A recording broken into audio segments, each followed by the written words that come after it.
Good afternoon, everybody. Welcome back to another installment of Scott's Selections here for Monday, July 27th. Before we get into today's play of the day, quick recap of what happened yesterday. Fortunately, baseball has not been too kind to us to start the season, as we ended up picking a loss with the Red Sox to score 6 runs first at plus 100 on FanDuel. I still like the odds that we got from that. If you look at the total's at 11, and the Red Sox were roughly minus 200 favorites. So based on that, you got a plus 100 for a pretty decent deal. However, the issue was that Ryan Weber was absolutely atrocious as the starter for the Red Sox, and he just gave up a ton of base runners all the time. Orioles also did a pretty good job playing small ball, had 3 sacrifice bunts, I believe, or 2 sacrifice bunts and a hit, and they ended up scoring 6 runs by, I forgot what it was. They scored 6 runs by like the 4th inning and then didn't score again until the 9th, and the Red Sox almost came back and won. But either or, we're going to be looking for a bounce-back winner here on Monday. Pretty limited betting card, if you want to actually be completely frank. As baseball, you've had some COVID issues. So the Phillies game got canceled against the Yankees, and the Marlins game against the Orioles got canceled. You have no WNBA. Soccer's pretty limited today, especially after the Premier League ended, and you have less leagues to actually talk about. But you still have a decent amount of MLB games. Not really much else on the card besides scrimmage basketball in the NBA, since the restart is going to be starting later on this week. But one play that I did find some value on is going to be in a matchup between 2 rivals in the NL Central, and it will be between the Chicago Cubs and the Cincinnati Reds. And for this matchup, we're going to be taking the Cubs here, and we're going to be taking them at minus 118 on Bet Online. A couple of reasons why I like the Cubs in this spot. First of all, the Cubs just simply have looked like the better team at the start of the season, and I know that it's still very early, but when you're losing 2 out of 3 games at home to the Tigers to start the year, that's not exactly the type of start you wanted, especially when the Reds had expectations of potentially winning the NL Central. The Reds' offense has kind of fallen asleep after scoring 7 runs in the first game of the season. You ended up scoring 6 runs combined in the last 2 games of the series against the Tigers, and I'm a little bit concerned by that because of the fact that Lester is a veteran. He has pitched well in the tune-up games leading up to his regular season debut in 2020.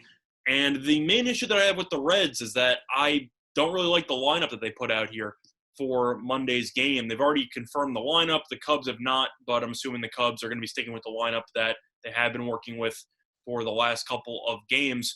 The Cubs lineup projected is supposed to be Chris Bryant, Anthony Rizzo, Javier Baez, Contreras, Schwarber, Almora, Hayward, Souza, and Horner. So pretty solid lineup right there, especially after they just scored 8 runs yesterday against the Brewers. So they're 9 runs, I should say. So they have looked really good.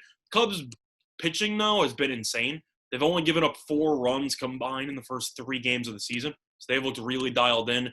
Meanwhile, Cincinnati, their lineup has been announced.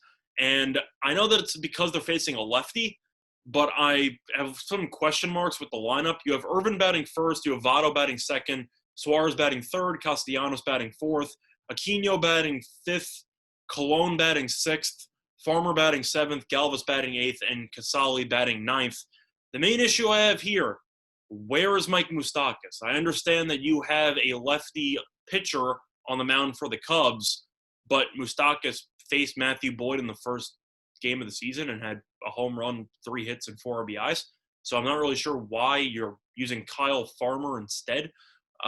Pretty interesting to me. I've already looked through the numbers, and Moustakas has never faced John Lester, but Moustakas is arguably the best hitter on the entire team, and I'm kind of confused why you're taking him out of the lineup for the second straight day after your team basically your team basically vanished offensively yesterday. They scored 2 runs, and yet you decided to keep Moustakas on the bench.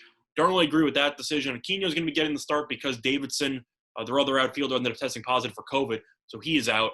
But the main thing that is worth noting in this matchup is the line movement here. As the Cubs opened up as an overnight underdog at plus 110, they're currently at minus 120 in some spots, but they're available at minus 118 on Bet Online, and I feel like you have to take them there. Based on the number.